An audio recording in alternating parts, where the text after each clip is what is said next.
everybody. Thank you for joining me. My name is Richard. I am a member of TWU Local 100, the union that organizes subway workers in the city of New York. I am also a part of the Transit Workers for a Fighting Union. We are a small group of like-minded co-workers who are trying to convince our co-workers that the way forward is to build a leadership that is willing to organize our power in our own interest and against the company, the state, and the parties. So like you, I am also here to protest the brutal repression in Nigeria of citizens who took action to protest the economic pillage of their country. I am also appalled that the Nigerian state used the protest as an opportunity to falsely charge workers' leaders with sedition.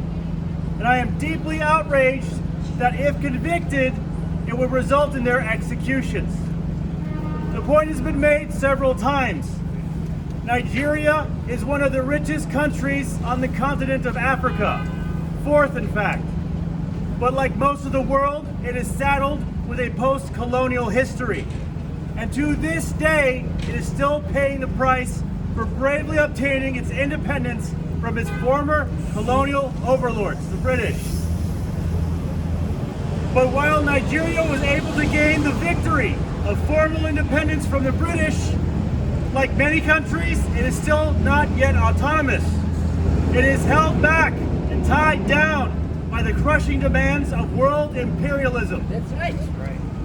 If anyone is to be blamed for the economic devastation of that country, it is the blood-sucking IMF and World Bank, who saddle countries across the globe with incredible debts and then demand that the debts be paid, even if it means a sharpening of mass poverty and desperation.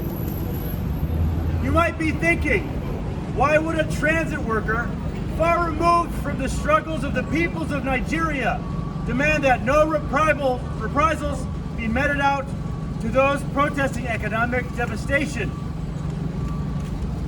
Transit workers and New York City riders know a little bit about the effects of a crushing debt.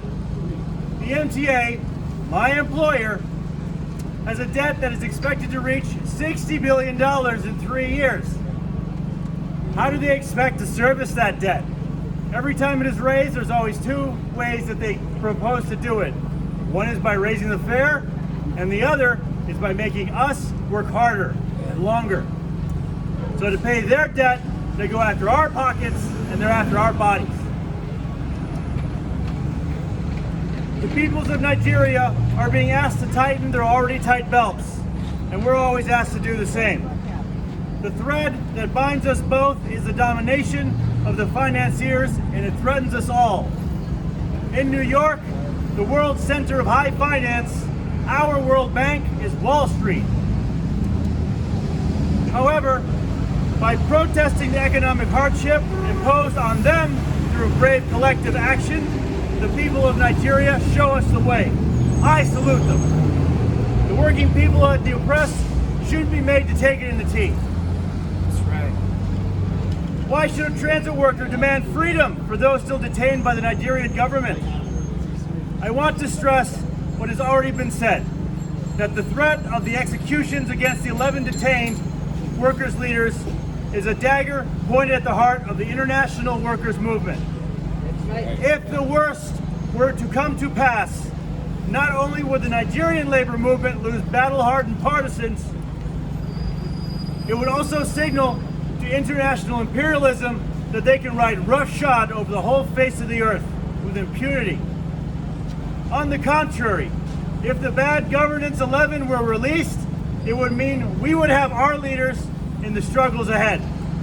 It is therefore in the interest of all workers and the oppressed across the globe to demand drop the charges now, release all arrested protesters in Nigeria, and down with U.S. imperialism. Down with